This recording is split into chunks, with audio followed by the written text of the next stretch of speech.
Welcome back to the UKIC online. मैं डिम्पल कच्ची और आज हम लोग बात करने वाले हैं बीए का chapter number 6 that is form of business organization 2 का लेक्चर नंबर 2, जिसमें हम लोग देखने वाले हैं कि भाई advantages of cooperative society and disadvantages. आगे के लेक्चर में हम लोगों ने देखा था प्लानर आप एक बार देख लेना ताकि आप लोगों को पता रहे कि कौन से लेक्चर में कौन सी बात होने वाली है। जहाँ पे फर्स्ट लेक्चर में हम लोगों ने कोऑपरेटिव सोसाइटी के कैरेक्टरिस्टिक्स देखे थे कि कोऑपरेटिव सोसाइटी क्या है, किस तरह से काम करता है, उसके कैरेक्टरिस्टिक्स क्या है। Again I am repeating the same thing that जब आप कोऑपरेटिव सोसाइटी करते हो, कैरेक्टरिस्टिक्स अगर आपने किए हैं, आपने लर्न कर लिए हैं, तो आप जैसे ही एडवांटेजेस देखोगे आपको ऐसा लगेगा देखा देखा सा लग रहा है कहीं। मैंने भी तेरा थोबड़ा किधर सुनेला लगता है। ठीक है, तो यहाँ पे द मेन पॉइंट इज कि आपको कोई भी पॉइंट या फिर कोई भी जो मेन हेड पॉइंट है वो आपको मिस नहीं करना रहेगा। ठीक है, हम लोगों ने कोऑपरेटिव सोसाइटी देखा था कि भाई उन लोगों का मेन स्लोगन क्या है, नो प्रोग्रेस विदाउट कोऑपरेशन, और उसका मेन ऑब्जेक्टिव क्या है, each for all and all for each. Without wasting much time हम लोग देखते हैं कि भाई एडवांटेजेस ऑफ कोऑपरेटिव सोसाइटी क्या क्या है। सबसे पहला easy formation process, perpetual existence, one member, ये सारे के सारे हम लोग डिटेल में हम लोग देखने वाले हैं। So let's start.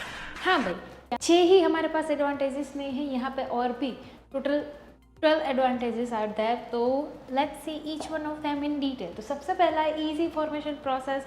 जब आप कोऑपरेटिव सोसाइटी स्टार्ट करते हो तो बहुत ही उसकी इजी फॉर्मेशन प्रोसेस होती है। कोई भी कॉम्प्लेक्स सिचुएशन वहाँ पे नहीं आती, कोई भी लॉन्ग प्रोसीजर आपको फॉलो नहीं करनी पड़ती।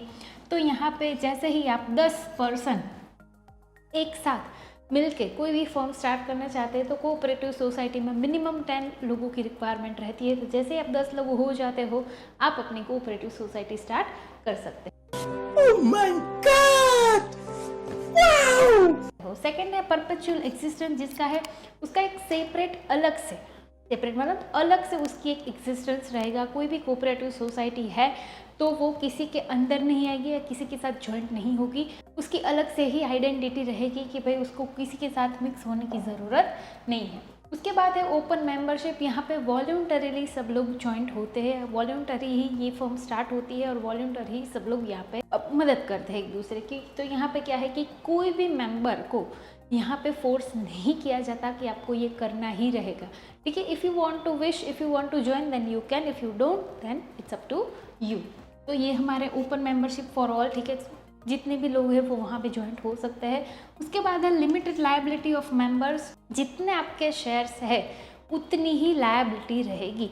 देखो मैंने पहले ही बोला था फर्स्ट लेक्चर में कि भाई जैसे ही आप लायबिलिटी है, मैं 5th लेक्चर में भी बोला था, 5th चैप्टर के जो जितने भी लेक्चर्स थे उसमें भी बोला था, यहाँ पे भी मैं again I am repeating the same thing that liability वाला पॉइंट सब में आएगा। आपको ये याद रखना है कि किस में लिमिटेड लायबिलिटी है, किस में अनलिमिटेड लायबिलिटी है। Please don't forget it. Okay, limited liability तो आपने जितने शेयर्स परचेस किए हैं उतनी ही आपकी लायबिलिटी रहेगी। दूसरा, आपको कोई टेंशन नहीं लेने का, अपुन है ना। ठीक है, उसके बाद है गवर्नमेंट असिस्टेंट। तो यहाँ पे क्या है कि भाई आपको कोई भी लोन या फिर ग्रांट या फिर सब्सिडी आपको इजीली मिल सकती है। अभी मजा आएगा ना भिड़। ठीक है, क्योंकि आप लोगों के लिए काम करते हो। ठीक है, for the people bye the people, तो आपको लोन बहुत ही इजीली मिल सकती है। डेमोक्रेटिक मैनेजमेंट, ये पॉइंट हम लोगों ने आगे ही कैरेक्टरिस्टिक्स में देख लिया था। If you haven't watch the video yet of all the points of cooperative society, तो आप जाके देख लेना, यहाँ हमारे लिस्ट में अवेलेबल रहेगा। तो यहाँ पे हमारे 6 जो पॉइंट है वो खत्म होते हैं। उसके बाद है नेक्स्ट 6 पॉइंट। नेक्स्ट पॉइंट है लेड एडमिन एक्सपेंस। तो यहाँ पे कोई भी एडवर्टीजमेंट का जो एक्सपेंस है वो मेजरली नहीं रहता। जितने भी यहाँ पे कोई भी जो मेजर एक्सपेंसेस होते हैं वो यहाँ पे नहीं होते।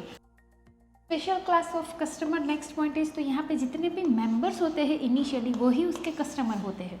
ठीक है, क्योंकि इनिशियली जब कोई भी कंपनी स्टार्ट होती है तो इजीली उस पर कोई भी ट्रस्ट नहीं करता, क्योंकि हर किसी को डर लगता है कि नहीं आज ये चली कल फिर बंद हो गई तो हमारे पैसे डूब गए। तो इनिशियली जितने मेंबर्स होते हैं वही उसके कस्टमर्स होते हैं, इसलिए स्पेशल क्लास ऑफ कस्टमर। उसके बाद है strong competitors again the trading institution. जितने भी ट्रेडिंग इंस्टीट्यूशंस होते हैं उन लोगों के सामने स्ट्रॉन्ग कंपटीशन होती है। यहाँ पे कोई भी अनफेयर ट्रेड प्रैक्टिस का तो चांस ही नहीं रहता, क्योंकि the whole organization is for the people and by the people. उसके बाद है welfare activity for the society. तो यहाँ पे जैसे ही हम लोग देखने जाए तो ये स्पेशली कोऑपरेटिव सोसाइटी का मेजर पॉइंट ही यही है कि लोगों के लिए है। इसका मेन मोटिव, जो मेन एम है, वही रहेगा कि वेलफेयर ऑफ द सोसाइटी। ये बड़ी अच्छी बात कही आप। उसके बाद last 2 point, training school for democracy. ये पॉइंट भी हम लोगों ने, इफ़ यू रिमेंबर, तो हम लोगों ने कैरेक्टरिस्टिक्स में देख लिया था।